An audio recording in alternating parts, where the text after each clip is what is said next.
Hello, bachcho. Let's read this question. So this question says the kinetic energy K of a particle moving in a straight line depends upon the distance s k is equal to as square.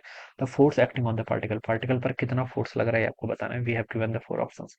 आपके यहाँ पर four options given किए हुए हैं. ठीक है. तो देखिए बच्चों, इस क्वेश्चन का की कॉन्सेप्ट आप क्या लिख सकते हैं. Force acting on the particle आपको यहाँ पर बताना है कि चेक करके. ठीक है, कितना फोर्स लग रहा है.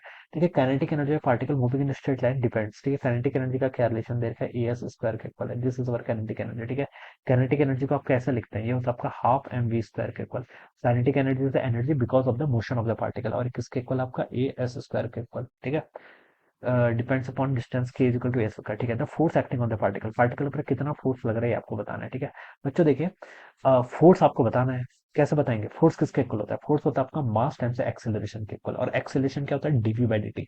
यानी कि अगर हम वेलोसिटी को टाइम के रिस्पेक्ट में कहीं से डिफरेंशिएट कर लें तो मुझे एक्सेलरेशन मिल जाएगा. ठीक है, एम कांस्टेंट है, टू कांस्टेंट है, वी स्क्वायर में वेलोसिटी आ रही है. अगर मैं इसको टाइम के रिस्पेक्ट में डिफरेंशिएट कर सकता हूँ तो मुझे कहीं ना कहीं से एक्सेलरेशन मिल जाएगा. ठीक है, ये ए एक्सेलरेशन नहीं है, ये कुछ कांस्टेंट है. ठीक है, यहाँ पर इसको आप एक्सेलरेशन से एज्यूम मत करना. ठीक है, तो देखिए बच्चों, इसको डिफरेंशिएट करते हैं हाफ. ठीक है, एम ये कांस्टेंट है, वी स्क्वायर का डिफरेंशिएशन हो जाएगा टू वी, फिर वी का करेंगे टाइम के रिस्पेक्ट में तो डीवी बाई डी टी हो जाएगा. ठीक है, इट इज इक्वल टू कितना आपका ए टाइम्स एस स्क्वायर के इक्वल. ठीक है, यहाँ से टू से बच्चों आपका यहाँ पर टू कैंसिल. ठीक है, ये कितना बचेगा आपका एम वी, और ये डीवी बाई डी टी, ये क्या है, rate of change of velocity. इसे आप क्या बोलते हैं, एक्सेलरेशन. मैं चलिए इसको पूरा लिख लेता हूँ यहाँ पर. एक्सेलरेशन क्यों लिख रहा हूँ बच्चों, समझ में आ गया होगा आपके, क्योंकि एक वेरिएबल ए यहाँ पर ऑलरेडी है. ठीक है, राइट साइड पे भी आपको डिफरेंशिएट करना पड़ेगा. ये तो आपका कांस्टेंट है. ठीक है, ए सम कांस्टेंट. ठीक है, एस स्क्वायर क्या है, एस आपकी डिस्टेंस है. ठीक है, डिपेंड्स अपॉन द डिस्टेंस लिखा है.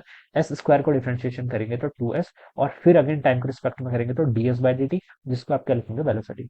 बच्चे यहाँ पर वेलोसिटी, यहाँ पर वेलोसिटी कैंसिल आउट. ठीक है, और क्या कैंसिल हो रहा है यहाँ से आपका, आपको क्या बताना है, फोर्स बताना है ना. तो मास इंटू एक्सीलरेशन, यही तो होता है फोर्स. तो लेफ्ट साइड का फोर्स आ गया, राइट साइड का आपका टू ए इंटू एस के इक्वल आ गया. तो ये इसका राइट आंसर होगा, जो कि ए ऑप्शन से मैच करेगा. तो आप क्या लिख सकते हैं बच्चों, option A will be the correct answer of this question. Okay, so I hope you are understood this concept. All the best and thank you so much.